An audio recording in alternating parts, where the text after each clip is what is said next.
Well, hello, everybody. We're back. We're back in action. Everyone in the store should come up to the event space in the front. Why? Because we have Gary Hershorn in the hot seat who's going to give a presentation of his amazing work spanning back to when? The 70s? Professionally,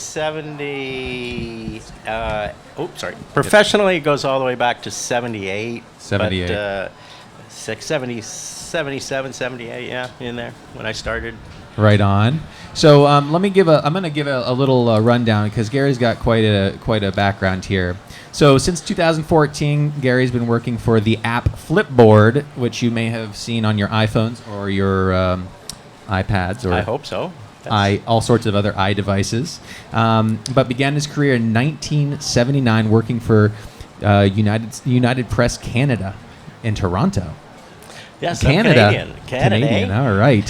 How about that? In 85, when Reuters purchased the foreign picture service of UPI, he became chief photographer, Canada, for Reuters. In 90, he moved to Washington, D.C. as a senior photographer for Reuters, where he continued that role until 2000. 2000, he moved to a management role when he was appointed picture editor, Americas for Reuters. So you were running the whole, everything. I was. I was running it all. And then he became the global editor for sports pictures, a position that he stayed to until his departure from Reuters in the spring of 2014.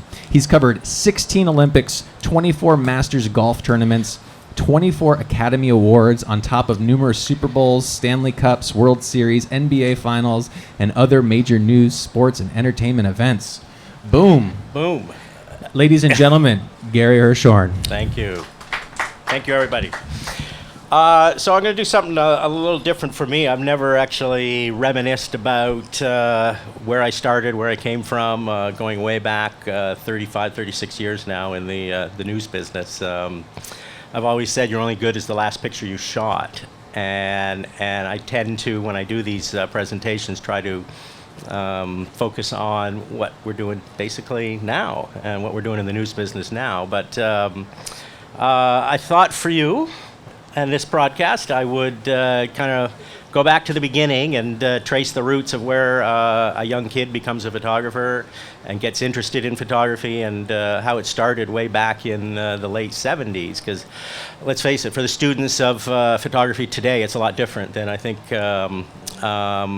it was when I started in this business. And back then, it was easy to walk in the door of a wire service and make a connection with a mentor, as I did, and really become, I think, good at what I did because somebody helped me, very much so, a guy named Bob Carroll at the very beginning of my career. So I grew up in Canada. I was born in London, Ontario, and moved to Toronto when I was 14. I can absolutely admit that as a teenager, I had no interest in photography. I was not the least bit exposed to photography really in any way, shape, or form. My brother had a camera, and my photography endeavors started when I was 18, going to the Montreal Olympics in 1976. I think I borrowed my brother's camera and went as a fan. Totally. I went by myself and thought it would be really cool to see the Olympic Games, in the country that I lived in, and shot a few pictures. Not that much. I went to the games for a week, but didn't really shoot that many pictures. And this is one of the bad quality chromes that I could dig out from the boxes of stuff I have at home. A year later, Major League Baseball came to Toronto, and this was game one of the Toronto Blue Jays as a franchise in the American League. By this time, I was still not really interested in photography. It was not part of my life. It wasn't anything that I really was doing. I think, again, I borrowed my brother's camera. It was a Pentax Spotmatic F with a 50 millimeter lens. What did happen is shortly after this game was played, I had an aunt who found a camera buried in a drawer that had been my uncle's, who had been, he had passed away about 15 years before. She dug it out And she gave it to me. She said, "Hey, you got a camera? You want it?" She gave it to me. It was a Leica. It was a Leica M3 from the 1950s, with double-stroke M3 with a Summicron 50mm lens. Very nice. Yeah, collapsible 50. It was like a real double-stroke. Between the lens being a collapsible one and the double-stroke on the winder, it was quite a rare camera. And that got me going. That piqued my interest a little bit in becoming thinking about photography. So in '77, I started at York University in Toronto. There was a little ad in the student newspaper that said, "We need photographers." I went in that first day at university looking, I think, for a diversion to keep me from going to class. And I said, "If you teach me what a shutter speed and an f-stop is, I'll take some pictures for you." And that started it. I spent the year learning how to be a photographer with this Leica for the student paper. 1 year later, in the fall of '78, I was freelancing for the Globe and Mail, a Toronto newspaper.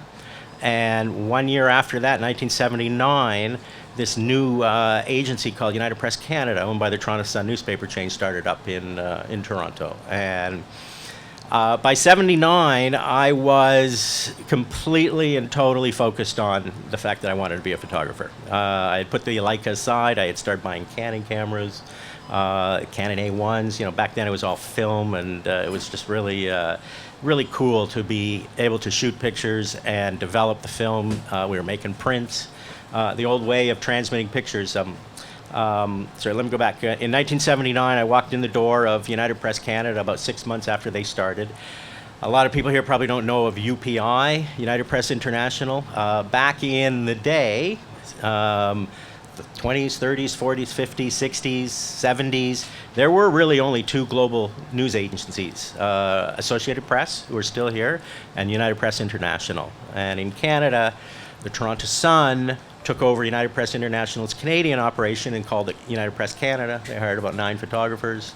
And I went in shortly after they started and met Bob Carroll, who was the photo editor there, and he said, "Hey kid, I got I'm 21, I got no work for you, but you can hang around." How often do we hear that now? You can hang around. So it all starts August 1979. This is my first wire photo, the Canadian Open Tennis Tournament. Marjorie Blackwood, a Canadian player. I noticed on the first day of this Canadian Open Tennis Tournament that United Press had no photographers covering it. So on spec, as we called it, where you shot something, you took it to the wire service office and you asked them if they would be interested in buying a picture that you took. Bob Carroll looked at my film and he had never seen tennis so bad in his life, straight up. The moral of the story is he sat me down. It was a Monday afternoon. He sat me down. He told me, "When you're shooting tennis, you need to do this, this, and this. Use this lens, stand in this spot, and push the button at this time." And so the next day, I went back to, the first day, this picture was the only image that had a ball in the picture. I must have had 3 or 4 rolls of film that was just, like I say, the worst garbage. One frame, he put it on the wire. It was published in about 7 newspapers across Canada. That moment, I had decided I want to be a wire service photographer. And to this day, I never did work for a newspaper. I ended up getting hired at United Press Canada. United Press Canada was eventually basically acquired by Reuters when Reuters bought the foreign picture service of United Press International in 1985. So I worked from '79 to 2014, 20 or 35 years, 36 years in the wires, covering events. One of the things that you'll see when I go through this stuff is I'm an event photographer. I like to refer to it as a platform photographer. Go stand in a place, pick a lens, shoot what happens in front of you, and transmit the pictures to your clients as fast as you possibly can. I was never into conflict, protests, riots, spot news, hurricanes, tornadoes, disasters. I tended only to do general news and sports, entertainment, and anything that was scheduled. If there was an event they said would start at 7 o'clock, that was the kind of thing I wanted to go cover. I didn't like the uncertainty like John, covering spot news and being out in the street in the middle of tear gas and protests was not something that I really warmed up to ever as a photographer. So Bob teaches me how to do tennis. I ended up spending the week covering the Canadian Open for United Press Canada. It was my first big break. Cool stuff like Wilt Chamberlain, who was, 7 feet 6 inches, and Bjorn Borg, the greatest tennis player in the world at that time, if not ever. Just trying to show the difference in height, even though he's the greatest tennis player ever, he's kind of small. Something's out of order here. Shortly after the tennis, Bob looks at me as a freelancer, and it seems like those people who are in authority always pick on the freelancers, right? And they said, some idiot's going to jump off the CN Tower. At the time, the CN Tower is the tallest freestanding structure in the world. It's 1,850 square feet or feet tall. He looks at me and goes, hey kid, some idiot's going to jump off the tower. I don't know what or where or anything about it, but just go get a picture of it. So about 8 days later, after getting up at like 5 in the morning because he was going to do it at like 7 in the morning, this guy finally jumps off the CN Tower in Toronto. And me being the unknown photographer who has no gear, I shot this, I think, with a 200 millimeter lens, when every professional photographer in Toronto was shooting with 800 millimeter lenses. And they all had just a little portion of the corner of the tower, and it was much better, having a shorter lens. Dumbass luck, nothing about my skill set at that time told me to do anything other than use the only equipment that I had. So this picture played in Us magazine. Now I'm like, working around the wire for a couple of weeks. I've been published in papers. I'm now published in a magazine. I'm even more convinced the wire services are the place to go, because you can get published in publications all over the world rather than just rely on seeing your work in a single publication. The next big break that I had was May 1980. I used to go to baseball games. I don't know if you guys probably don't know about mirror lenses. This was the old Canon 500 f8 mirror lens. It was a 500 millimeter lens that was about this long, and it had a bunch of mirrors inside it, and the light bounced around. However, the technology was to make a 500 millimeter lens this big, one f-stop, f8, and it had a depth of field of about a millimeter. And I came up with this baseball picture, like click one frame, with the slow motors that we were using back then. And I think all professional photographers, and at least one of the things that I enjoy in talking with pros, is when did somebody take notice of your work? At what point did you become what you felt is a professional photographer who could compete with the real pros that you were shooting against, guys who had worked at papers for 20 years, 30 years, whatever. It was this picture in, like I say, May 1980 that opened the eyes of my colleagues and stuff. New York Yankees, Greg Nettles, he was famous for diving, and everything just, fell into place with this one frame. And after that, it became easier to get, it seemed like it was easier to get assignments because people thought, hey, you can get a really good picture.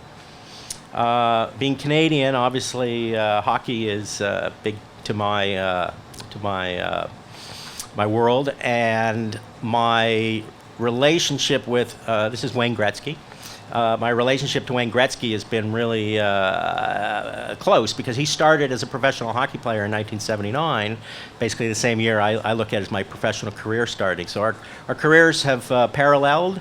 He has since retired many years ago, and I'm still trying to carry on. And this was 1981. I guess he and I are about the same age. So he was a kid, 21 years old, riding a team bus to a hockey practice in Montreal. I got this in here. This is, again, 82. This was a Gretzky record. He set the biggest record in hockey, which is the most goals in a season. 1982 in Buffalo, Brendan. And I put this in here so it gives you an example of what an old wire photo was. You can see the caption up the right side. We used to make an 8x10 print, and then on a typewriter, on sticky paper, like label paper, you would type a caption that would include a code, the date. We put in brackets hockey record to make it recognizable. And then you wrote a caption, put your name on it, and sent it out. And the way we sent pictures back then to our newspaper clients around the world was it was an 8x10 print. It went on a drum. I don't know if anybody is familiar with the really, really old fax machines, when you'd put a sheet of paper on a drum and it would spin around. And there would be a little laser light that would run across the picture. It ran on a spiral. It took 8 minutes for the picture to have the light go across the whole picture. It turned the gray tones into a beeping sound, and the picture receivers at the other end, at the newspapers, would take that beeping sound and reconvert it back into gray tones, and they would get an 8x10 print out of their photo receivers back in the day. This was Gretzky's second Stanley Cup. I unfortunately missed his first Stanley Cup in 1984, when Bob Carroll, my boss at United Press Canada, said, "You're going out there for game 5 or something like that." And back then they played 2 games away. They were playing the New York Islanders, who had just won 4 straight Stanley Cups. And Bob said, "You're going out for game 5. Unfortunately, they won it in 4 straight. Nobody ever thought that the Oilers would take out the Islanders, a 4-time champion, in 4 straight games. So I missed his very first Stanley Cup. This was the second one, 85. And back in those days, as you can see, we were up close and personal. You know, when they presented the cup, you had a 24 millimeter lens on, and you got as close to the player as you can. Now you stand on a carpet next to the boards. They present the trophy out at center ice. You can't get close. And it's a whole different world, and it's not as fun. And when you're taking pictures of a person holding up the Stanley Cup, the cup looks better elongated with a wide-angle lens and a little bit of distortion that comes in there. It's not such a flat perspective, and those days are long gone. As is Gretzky. This was his retirement in New York back in the, I don't remember, in the 90s, late 90s, 2000 something, I don't remember. But he retired here in New York. That was my first Stanley Cup, Vancouver, the New York Islanders in 1982. Little story about listening to your mentor. I try to tell all young photographers and all photographers who are just learning, if a seasoned pro or a veteran photographer gives you some advice, take it and use it, because they generally know what's going on. And in this situation, it was my first Stanley Cup. My boss, knew that the bigger photographers out there, the more experienced photographers, what we call them as scrums. We all got in. You'd get in nice and close. You'd have to sharpen your elbows to get these pictures. And he thought that this being my first Stanley Cup, that I wouldn't perform so well in the scrum, around the player. This is Dennis Potvin, and he said to me, "Listen to me. Here's the only thing you got to do. Go out onto the ice, get the initial celebration, and then go stand at the door that the player who carries the cup off the ice is going to go through to go to the dressing room. Because I can guarantee you, before he leaves the ice, he's going to hold the cup up over his head for the fans to see." So me, not knowing what else to do, did exactly as he said. And it was killing me, because all these players are carrying the cup around the ice.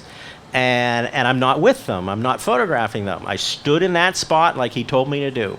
And as sure enough as he knew it, Dennis Potvin got to the edge of the rink, and one step before leaving the ice, he put it over his head.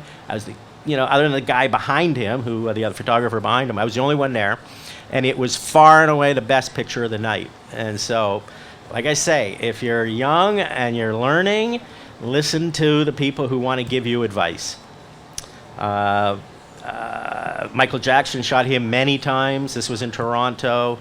The Olympics. I have a love affair with the Olympics. certainly going to the Olympics in 1976 was what really got me onto loving the games as an event. You know, these multiple sporting events, or these multiple sporting events where you've got 28 sports being played over 17 days.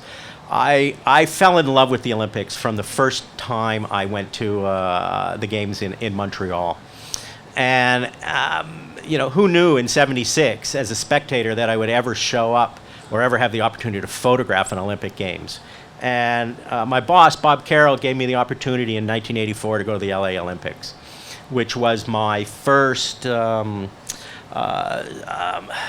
the second opportunity. I didn't get chosen to go to the Winter Olympics, which were in Sarajevo that year. But it was the first summer game since I got hired into the wires. And when I went to the games in LA, I promised myself I would never miss another Olympics. I enjoyed it so much. It was such a fabulous opportunity. So it's great, as a professional to have something that really pushes you. It gives you a lot of desire, to do well so that you'll get selected to go again and again and again. And luckily, I can say I've been to every Olympics through Sochi, which was last year, and hopefully I'll be in Rio in another year. So this was Rayford Johnson lighting the Olympic torch.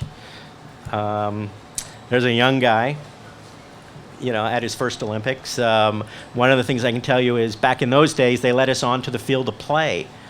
And now that's completely forbidden. You can't go anywhere near the field of play. And, the times do change. That was Alex Bowman of Canada. He was the best swimmer in the world, like Michael Phelps at the time. He was winning the most gold medals in swimming. Funny story on this one is at the very start of, this is the closing ceremonies. This is Mary Lou Retton, who was the star of the Olympics in 1984. Shortly before the start of the closing ceremonies, I got into a fight with a German photographer. And he pushed me. He was trying to shoot a fisheye picture of the whole stadium. And I kept getting in his picture, and he kept arguing and yelling at me, and he finally pushed me. And then I got tired of it, and I pushed him back. And unfortunately, the police saw me push him, not him push me. So I got ejected from the closing ceremony at my first Olympics. And all I could think of was, how am I ever going to explain this to my boss? I got thrown out, before it was even starting. And so as I was going up the staircase with a cop on each one of my arms, I was turning around, taking some pictures of the athletes who had just started to come into the stadium. And I went back to the workspace that we had where we were transmitting and developing our pictures. And I walked in the door, and my boss looked at me and he says, "What are you doing here?" And I had to explain that I got thrown out, and I had like one roll of film, and so we developed it. I didn't even know I had this picture. I knew I had pictures of athletes being carried around the track. I didn't know I had Mary Lou Retton. So we developed the film, and this guy, this editor, looks at it. He comes over to me. I think he's just going to scream and yell at me, and he plants a big kiss on my cheek. And he said, "That's a great picture you have, and thank you for getting it back so early," because that picture would not have come back until pretty much late at night when the games, the closing ceremonies were over. So at about 8 o'clock in the evening, we had a picture of the best athlete at the Olympics, the most important athlete at the Olympics, in the ceremony with a sign that said, "Thank you to the athletes of the Olympiad." This picture played on so many front pages the next day. It was amazing. So sometimes when something goes really wrong, it can go really right for you. 83, Charles and Diana made a trip across Canada. Again, just they were the biggest story in the world at that time in 83. And so nice to see. The Pope went on a trip across Canada in 1984. 86, I got picked to go to my first World Cup soccer. It was in Mexico City. Completely and totally had the luck. A lot of people tell you that they don't know too many photographers that have had as much luck, pure luck, as I have in my career as a photographer. And I would agree. I got to photograph all of Argentina's games at this World Cup, and they won. You know, Maradona was one of the greatest soccer players ever, and he went on to win the World Cup that year. In the trophy presentation, again, something that doesn't happen, I thought I was going to die this day. This was after the presentation. Today, when they do a presentation, the photographers are kept behind rope lines. You can't get anywhere near the players. They give them the field to celebrate on. You can't go walking around with them. Back then, you could. And a World Cup final will have, even back then, approximately 200 photographers at the final. And at this particular moment, we had about 200 photographers and associated other people trying to shoot Maradona's picture. I thought the crush was ridiculous. I thought I was going to die. But luckily, got through it, got a decent picture of him. And you can see in this one, his face is a little too light. Yes? I had a real quick question. I noticed there's a lot of verticals. Why is that? There were, pre-internet days, there were a lot of verticals. Papers loved verticals. And the internet, with its web pages, playing across 27-inch wide monitors, verticals have gone the way of the wind. But I can tell you, as a photo editor at Flipboard, where the majority of the pictures we publish are to fit a mobile phone screen, all you photographers out there need to start transmitting verticals again, because the horizontal fills the screen. Well, doesn't fill the screen, where a vertical fills a whole mobile phone. So we're back into a world of we need verticals. So keep that in mind when you're working for The Wire. Seoul Olympics, the opening ceremony, big news event because all the doves that they release, they always release doves, or they always released doves before the Olympics during the opening ceremony as a sign of peace. At the Seoul Olympics, all the doves flew up into the cauldron. Then they lit the cauldron, and the majority of the doves got cooked. A few lucky ones flew away, but it was quite a story, and ever since that day, they've never used live doves at the Olympics again. And so, poor doves, they fried about 50 of them, so it was incredible. We actually had a picture at Reuters. One of our photographers was on the roof looking into the cauldron, and there was all these dead doves in there. Another point to make, whenever possible, as a photographer, try to make friends with the athletes. You never know what kind of access you might get. This is Ben Johnson, famous steroid. Pardon? Needle mark right there. Yeah, sure. Ben Johnson. The guy that won the 100 meters in record time in 1988, then lost his medal because of steroids. I spent the summer with Ben. He gave us he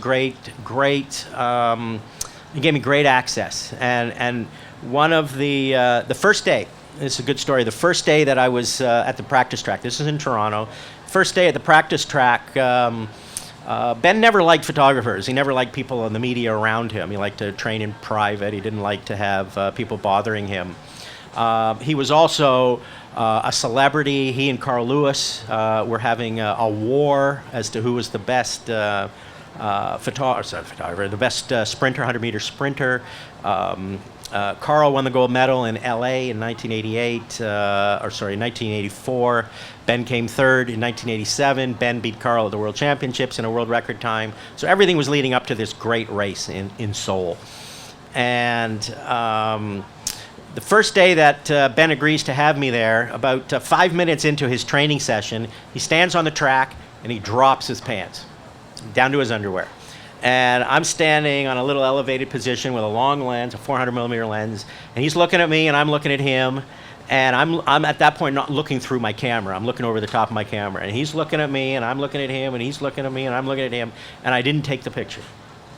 And I never asked him, but I truly believe that he was testing me, and that if I had been a paparazzi taking his picture in his underwear, which were very small because he liked to show off his muscles, and he had legs that were the size of, just big. I think if I had taken that picture, he probably would have told me to leave. And the fact that I didn't take the picture for, weeks, I had free reign to do whatever I wanted. He invited me into his private weight room, his massages. I was just next to him the whole time. And again, it's gaining the trust of somebody and understanding that there's, look at that picture of him in his underwear would have played around the world. It would have been a huge picture with his celebrity status and the stature that he had in the world. You're talking 100-meter runners back. They were like heavyweight boxers. They were the biggest athletes of the world. They made a lot of money. He drove a Ferrari Testarossa, a $250,000 car. That Ferrari gave him. He had money coming out of everywhere, and so that picture of him would have done incredibly well. But the fact that I never took it made Reuters and myself get better access to the biggest athlete in the world at the time. There he is winning the race in '88 at the Olympics. Again, a funny story. This picture was never picked to be transmitted by the editors who were editing the race that day. All the best track and field pictures are usually taken from the front of the track as they race towards the camera, and so Reuters had picked all those pictures, and I was a little disappointed that this picture hadn't been transmitted. My spot was on the side, and in actual fact, this was the storytelling picture of the race because it showed basically the distance by which he won by, which was the story that he was the first guy to run 9:79, first guy to run 100 meters under 9.8 seconds. Even if it was steroid induced, it was the fastest 100 meters ever, and it was a storytelling picture. We ended up publishing it, and it got a lot of play around the world because it told the story. Flojo, this is the woman who still holds the 100-meter record in the steroid era. She ran a 100-meter record that nobody's even come close. 1988. She actually set the record at the Olympic trials in 1988, not at the Olympics themselves. And nobody's even run close to what she ran. And she's passed away. They never officially attributed her death to steroid use, but I think everybody knew that was the case. It ravaged her body. '89, my first trip to Cuba. I think anyone who knows me knows I have this love affair with Cuba and Havana. Been there about 15 times, and back in these days, it was the only way to get in was to cover an event. This was Mikhail Gorbachev, the president of Russia's trip to Russia or to meet Castro back then. This was my first Super Bowl in 1989. This was in Miami. It was interesting being Canadian and covering Canadian football and going to basically my first NFL game. And I went down to cover the game. The NFL gave Reuters one credential, and I shot the game for Reuters. And as luck would have it, I think this was John Taylor, caught a pass deep in the end zone with a couple of seconds left to play. He ran off the field, ran up a tunnel, right by me, came back on the edge of the field, spiked the ball. If I'm not mistaken, I stepped out onto the field. I blocked about 50 photographers from shooting this picture and got this one in a lot of papers the next day. Joe Montana, a year later. I think you might have, Brendan, who works at Reuters, I think he developed the film at this Super Bowl for us. We talked about being at 24 Masters. I started going to the Masters in 1990. It's like the greatest, it's one of the greatest events you could ever imagine. There's no advertising. It's like this step back into the 1930s when the tournament started, and it was started by Bobby Jones. The tournament is run like it was when Bobby Jones started it. This was Nick Faldo winning his first Masters, or second Masters, I think it was, in a playoff against Ray Floyd. More Stanley Cups, Mario Lemieux. Back in the day, in 1991, the World Series, Frank Viola and Kirby Puckett, those were the days when the World Series ended and you ran onto the field. You can't do that now. So part of the story is a lot of the pictures that we used to take can no longer be taken. You know, if you listen to, you know, some of the great photographers like Neil Leifer and Walter Yost, guys who worked at Sports Illustrated and really invented sports photography or modern day sports photography, they'll tell you and they'll bemoan the fact that in today's modern world, the vast majority of their great images can no longer be shot.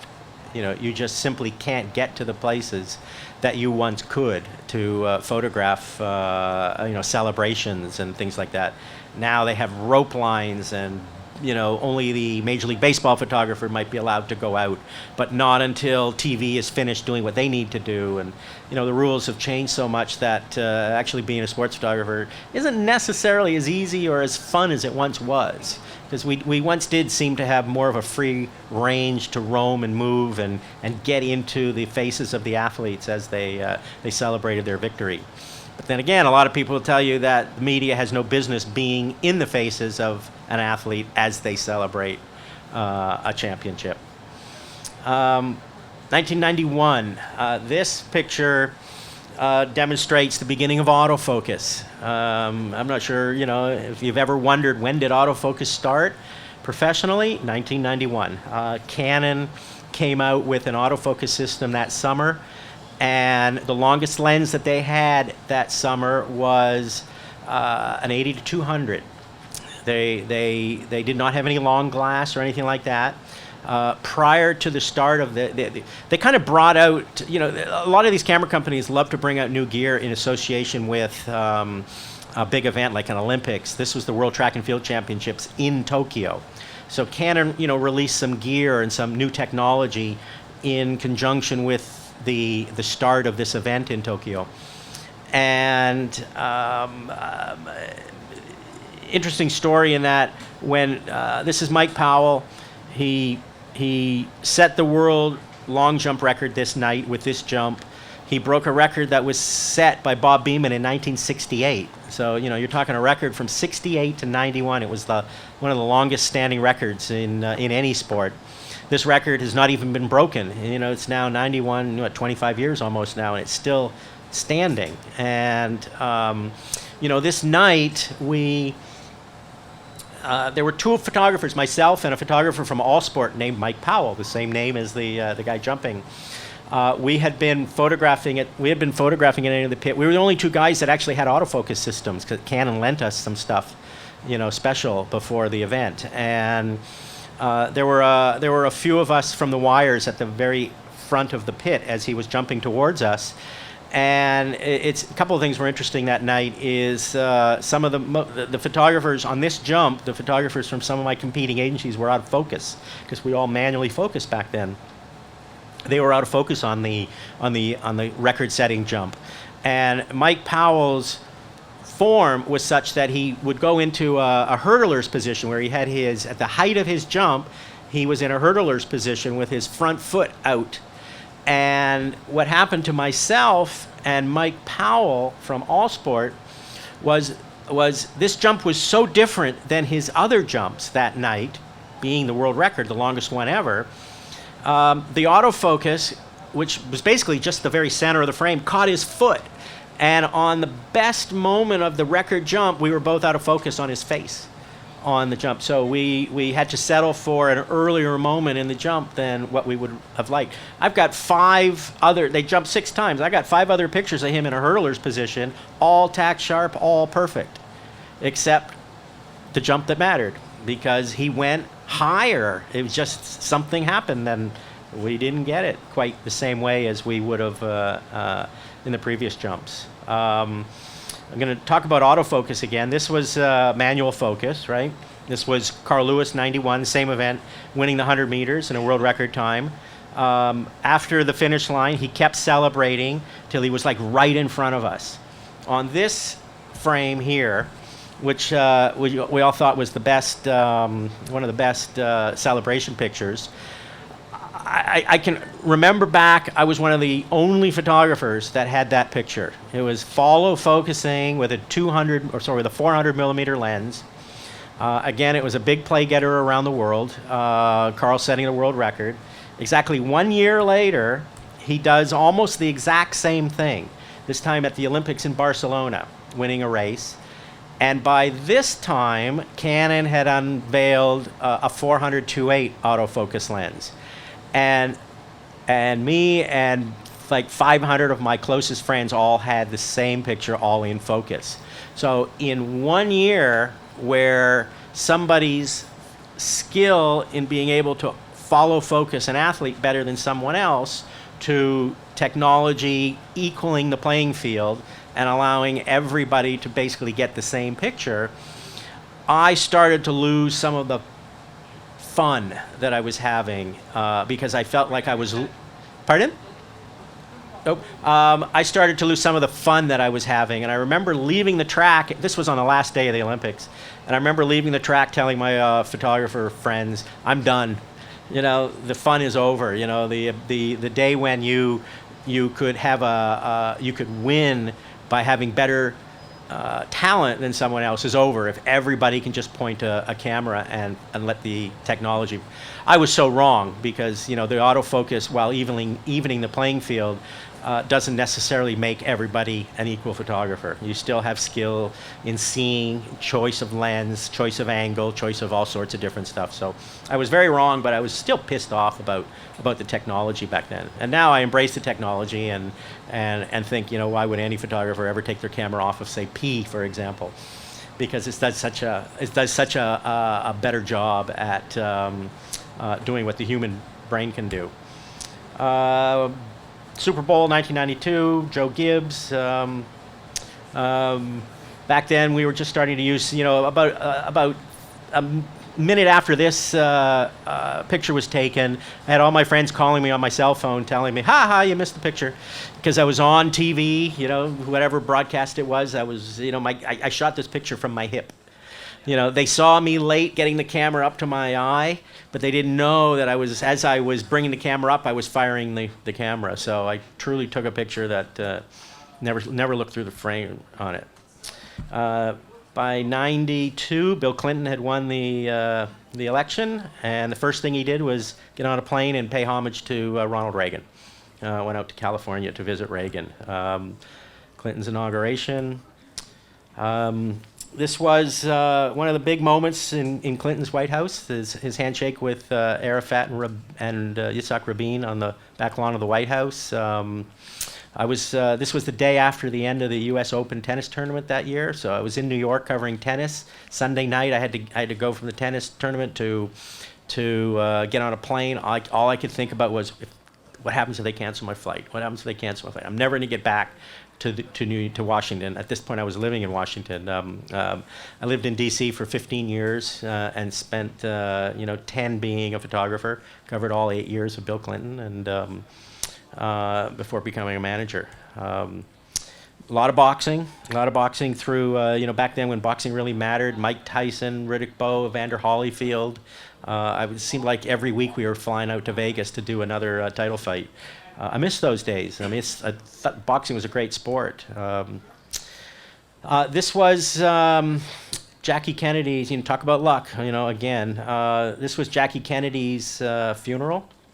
One of the things that the world had never seen was John Kennedy Jr. at his father's grave. Every time that he went to visit his father's grave on the anniversary of his death, photographers and the media were never allowed to go. So this was really the only time that there were about 4 photographers, maybe 3 of us, that the White House took to Arlington for the funeral. And at the end of the funeral, John walked over, bent down, touched his father's grave, got up and walked away. It's the first time, literally the only time he's ever been photographed at that spot. And as luck would have it, I had 2 competitors next to me that day. One guy ran out of film, and one guy was out of focus. So, you get lucky back then, even now you still get lucky. Mandela at the White House. You cover the White House, you see a lot of great moments in history. I cherish, every moment I had in Washington being a photographer and getting access to the White House and access to the president. And I traveled around the world with Bill Clinton and certainly had the opportunity to see many presidents come through state visits there. This had to be in here the last time the Rangers won the Stanley Cup. Let's hope they win tonight to keep extending their series so they can try to do it again this year. 1994 Olympics. This is Sweden's winning gold, defeating Canada in the Olympics. It was right around the start of remotes. This was in a camera in the roof. It was triggered with an infrared remote. And infrared was a little red beam that you would aim at a sensor in the roof. It was turned into Sweden scored. They won the gold medal in the hockey, and Sweden turned it into a stamp. Complete with a photo credit. It was incredible. However, you'll notice one thing different in it. The goalie. The goalie is Corey Hirsch, for Canada. The artists and Sweden went to him and asked him if they could use his likeness on the stamp, and he said no.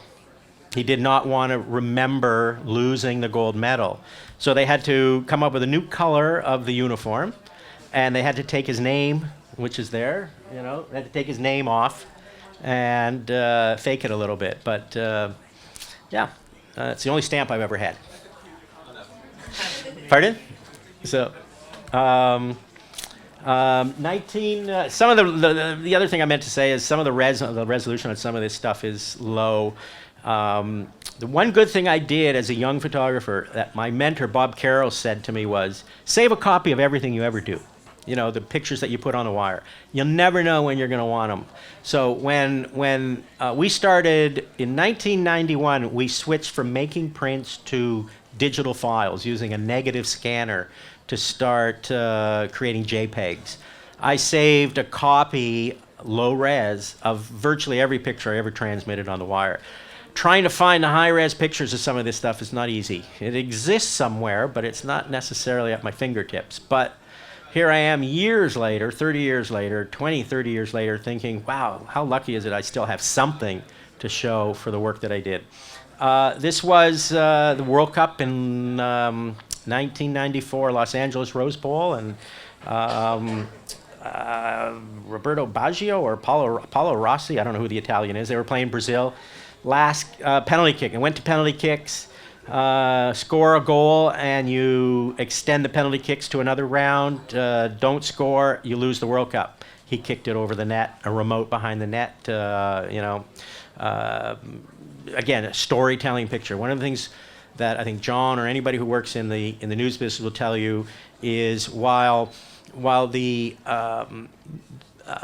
websites that we publish through the newspapers right now like to have galleries, and I think we all like to look at galleries of pictures, we still live by the adage that there's always one best picture. There's always one storytelling picture that will make the viewer of the image realize who won, who lost, what happened in that game, and for me that was it. Cal Ripken broke Lou Gehrig's record in Baltimore, 2,131 games in a row. Can you imagine doing that now? Can anyone imagine doing anything, that long? I include this in here because it's probably the biggest published picture I ever had that was out of focus. Straight up out of focus. Autofocus, focus right up there on 207. But seeing Mike Tyson get knocked down, it only was the second time it ever happened, was so unique. It didn't matter if the picture was in focus or not. It seemed to be close enough for everybody, but it's not even close. Strange things at the White House where, two enemies talking to each other. 1996, Michael Johnson in track and field, 200-meter record, world record at the Olympic trials, a record that had taken 30 years to break. Donovan Bailey winning the gold medal in Atlanta in 96. The bite fight, Vander Holyfield and Tyson, when Tyson bit his ear, bit a chunk of his ear off. Michael Jordan winning, I think it was his third championship. Was this Tiger Woods playing in the Masters in 96 as an amateur, a golfer from Stanford University. This was 95.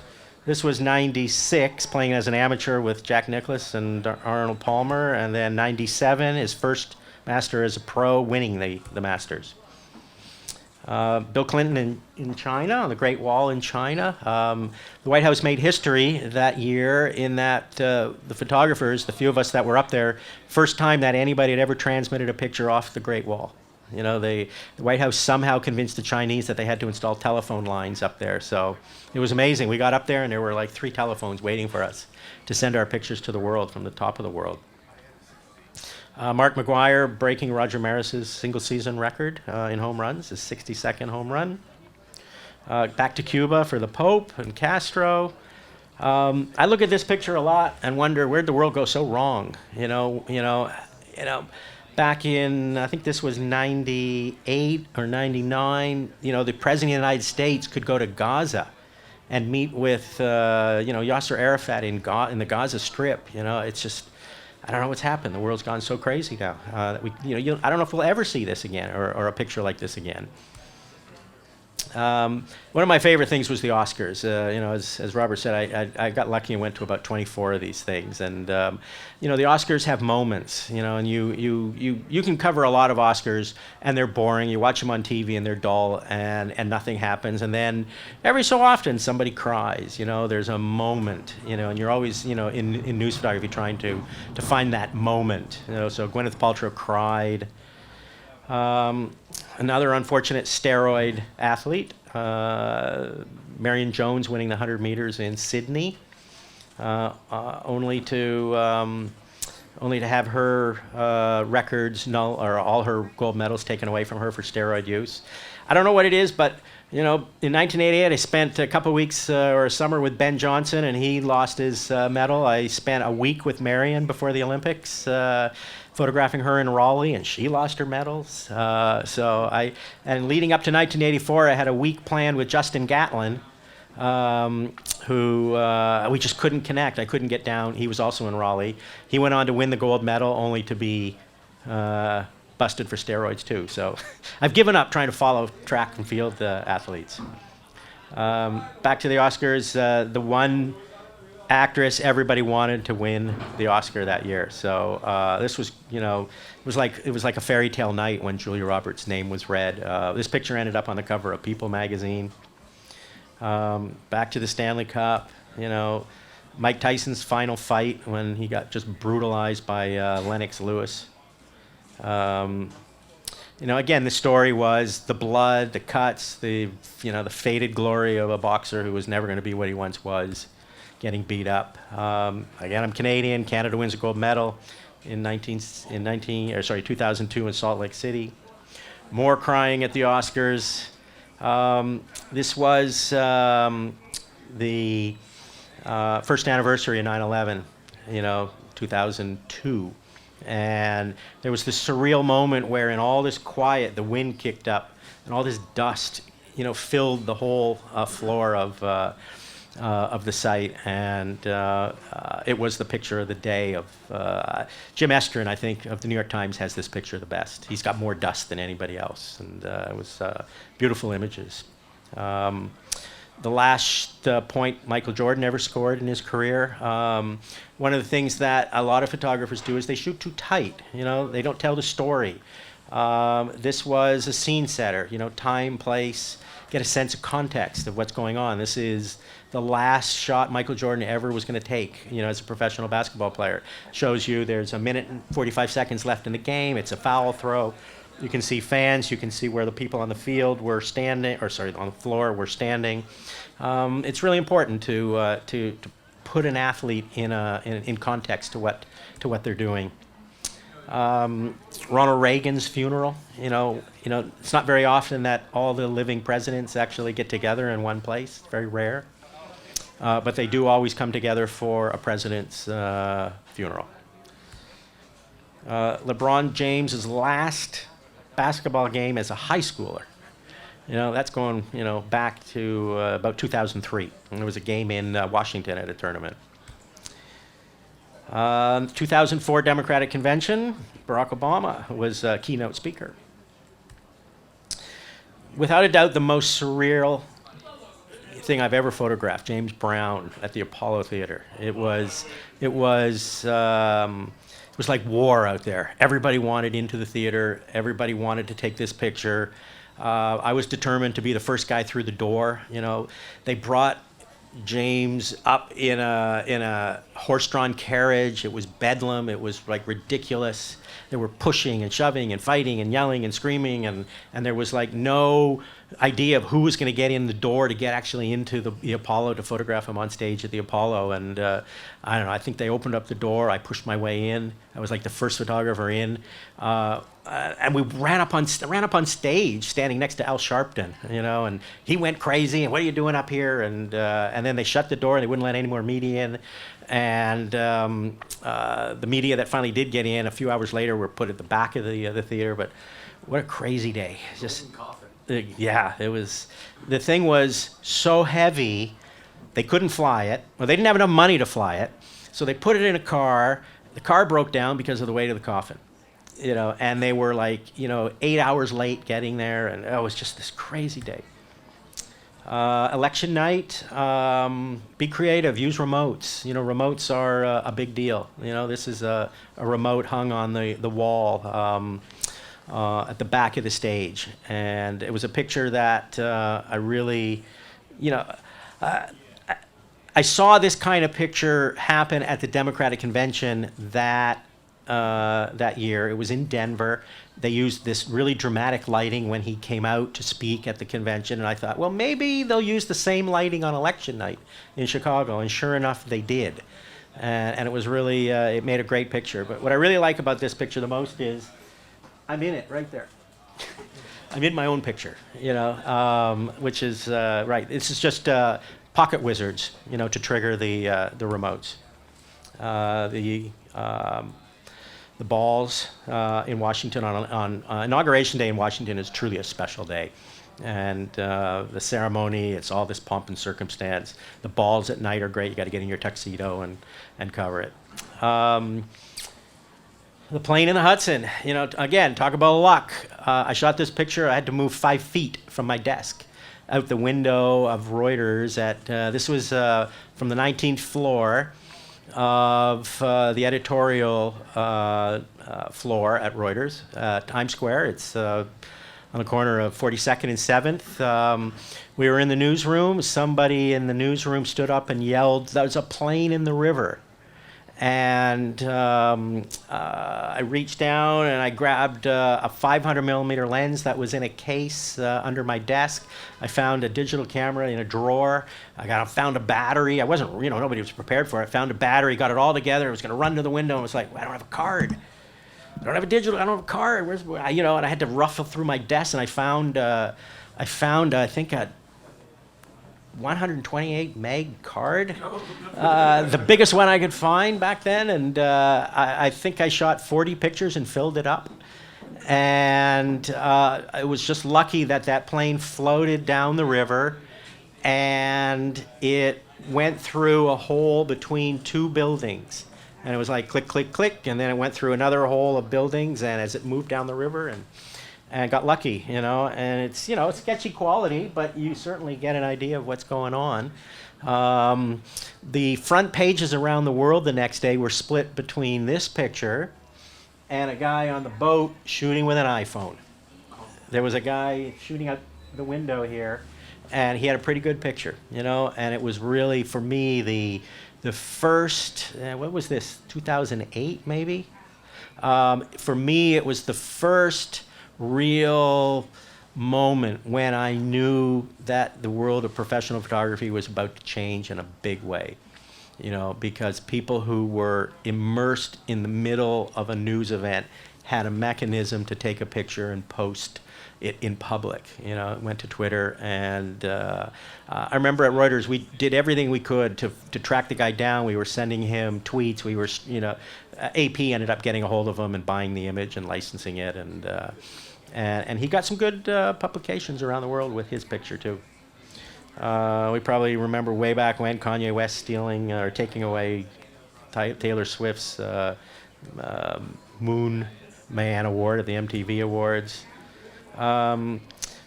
This was Lady Gaga before anybody knew who she was, at the Video Music Awards. It was like, who is she? And what is this idiot doing with blood all over her? It was like this insane performance. But boy, did she ever know what she was doing. Winter Olympics in Canada, in Vancouver, the opening ceremony. Again, yay, another Canadian gold medal in hockey. Again, in sports, a storytelling image, winners and losers. How do you best in one image show off who won and who lost? And if you're able to do that, you probably have a picture that's going to get a lot of publication, as this did. In the last, this picture was a supermoon in May 2012. The last 3 years or so, the last couple of years at Reuters, and certainly now, the focus of my photography has moved pretty much away from events or regular stream of events. I'm not doing what I once did. I still shoot events like the Rangers. I've been covering the Ranger hockey games, for example. But I've expanded more into moonrises, sunsets, sunrises, skylines of New York. We live in the most beautiful city in the world, if you ask me my opinion, and the opportunities to photograph things on the street photography, in New York is better than any place in the world. This city has the most beautiful light.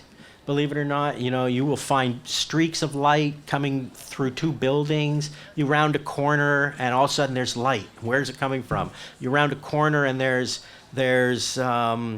I find sometimes, let's say at 6th and 42nd by Bryant Park, all these buildings with glass, where the light bounces around inside this glass, and you get backlit and front lit at the same time, and this light exists everywhere in New York. So, now that I'm not working at The Wire, I'm focusing on the beauty of the city and the beauty of street photography, and I'm trying to do a little more stuff when it comes to natural occurrences like weather and stuff. That was my last event for Reuters, the Sochi Olympics. If I hear there's thunderstorms, I live in Hoboken. So if I hear there are thunderstorms, planned, I go down to the river in Hoboken. There's a place where there's a covered gazebo, and I'm trying to I chase lightning now. Instead of chasing athletes, I chase lightning, and it's incredible. The wonders of the world that you see, the natural wonders of the world are incredible. I also love photographing this tribute in lights. Not only is it significant, but it is one of the most beautiful art installations you'll ever come across. And we should all be out on September 11th. I want to touch on that photo, go back one. This one? So I was having dinner with Andrew Gombert and Gary Yee. Yes. When you right. sent Yeah. this photograph. Yeah. It was over to Gary. Yeah. My emotion from it going from you just putting it on Twitter to it going over a wire. Right. EPA, and then hear you talking about it. Yeah, and Time Magazine ran a 2-page picture, and in today's modern world, what do? You put it on Twitter, people are going to see it, or do you put it out? You not put it on Twitter, hope that you can sell it. So I ended up putting a lightning picture on Twitter, and it ended up. I also distribute a lot of pictures through Corbis Images.